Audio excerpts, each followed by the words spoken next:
Hoje eu quero falar com você sobre a primeira carta que Paulo escreveu aos Tessalonicenses. Essa carta é bem antiga, uma das primeiras que Paulo escreveu. Alguns acreditam que foi a primeira, outros acreditam que foi a segunda ou a terceira, porque temos aqui Gálatas, que eu acredito que foi a primeira, por volta de 49.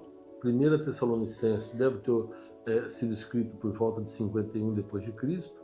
E tem também a carta de Judas, que foi escrita nesse período também, entre 46 e 49. Então não tem assim uma definição exata, mas a gente sabe que é uma das três cartas mais antigas de Paulo. E o contexto que Paulo está escrevendo aqui é importante a gente saber. A cidade de Tessalônica era uma cidade importante, era a capital da Macedônia quando Paulo chegou lá.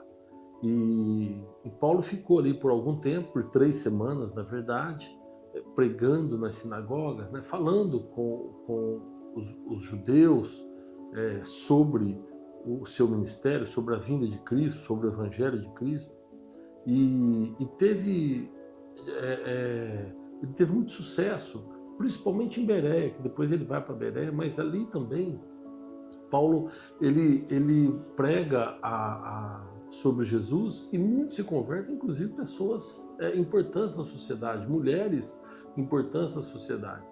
Mas isso causou uma inveja, isso provocou uma ira entre os judeus, né? E Paulo, então, depois de 3 semanas, ele acaba enfim, provocando ali uma dissensão, uma discussão ali sobre aquilo que ele estava ensinando, e alguns judeus, então, revoltados, invejosos, porque ele estava convencendo muita gente, decidem, então, eles vão na praça, a Bíblia fala que eles contratam alguns desocupados para incitar o povo contra Paulo. E eles vão na casa de Jasson, um homem que tinha hospedado Paulo, mas Paulo e os amigos dele, Timóteo, e Silas, já não estão lá mais, né? Não sei se você se lembra, na segunda viagem missionária, a primeira viagem foi com Barnabé, e a segunda, Barnabé quer levar Marcos, um parente dele, e Paulo não concorda, porque Marcos já tinha abandonado os dois na primeira viagem.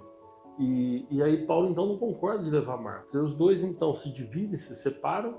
Barnabé chama Marcos e vai para uma região, e Paulo ele chama Silas e vai para uma outra região.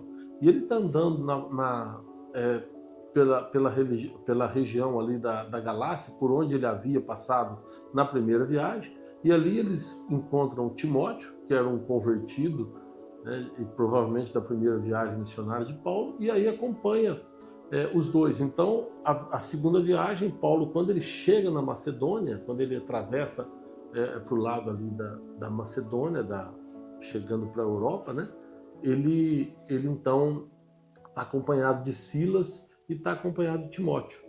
Então eles estão hospedados na casa de Jasson e tem essa revolta, as pessoas vão na casa de Jasson, invadem a casa de Jasson e vê que Paulo não está lá.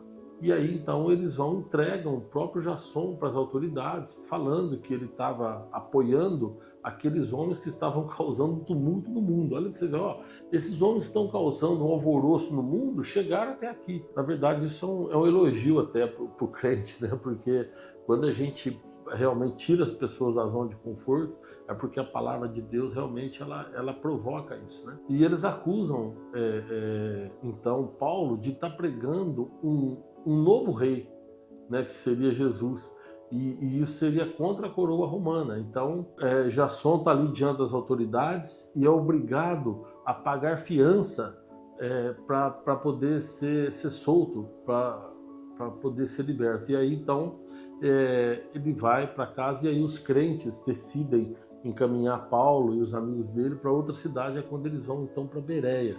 E aí de Bereia, as pessoas de Tessalônica vão até Bereia, não conformado, e viu que Paulo também, que o evangelho estava sendo bem sucedido em Bereia, eles vão para lá também para incitar o povo de lá contra Paulo. E Paulo então decide ir embora para ir para Atenas. Só que o que acontece? Ele pede para que Silas e Timóteo fiquem por ali, envia os dois para Bereia, né, e deixa os dois, aliás, em Bereia, e aí eles ficam ali para orientar, inclusive, as pessoas de Tessalônica. Bom, quando Paulo ele está em Corinto, ele recebe a viagem, ele tinha passado por Atenas, vai para Corinto, ele recebe a visita de Timóteo, né, contando para ele como que estão as coisas lá em Tessalônica. Aí então o contexto é a carta que Paulo escreve para Tessalônica. E não é uma carta para repreender, uma carta num tom bem tranquilo, bem suave, porque as pessoas de Tessalônica, a igreja de Tessalônica, está vivendo muito bem. Eles estão. Paulo tem até uma das partes aqui que fala que Timóteo traz boas notícias, né? No capítulo 3, versículo 6, agora, porém, Timóteo acaba de chegar da parte de vocês, dando-lhes boas notícias a respeito da fé e do amor que vocês têm. Então, a carta que Paulo escreve para os Tessalonicenses é baseado nesse amor, nessa fé que eles estão tendo, eles estão muito firmes. Então, é isso que acontece. Então, Paulo, ele, como sempre, começa escrevendo, se identificando, fazendo uma saudação, né? Sempre faz isso no primeiro capítulo. Depois ele fala sobre o ministério que ele teve entre eles lá, né? No capítulo 2. E no capítulo 3 é onde ele cita essa questão que ele recebe a visita. Então, ele fala que ele desejou ir visitá-los, mas ele foi impedido.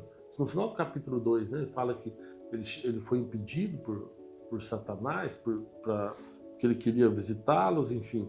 E aí, então, por isso que ele decide enviar Timóteo, né, para saber deles e para orientá-los.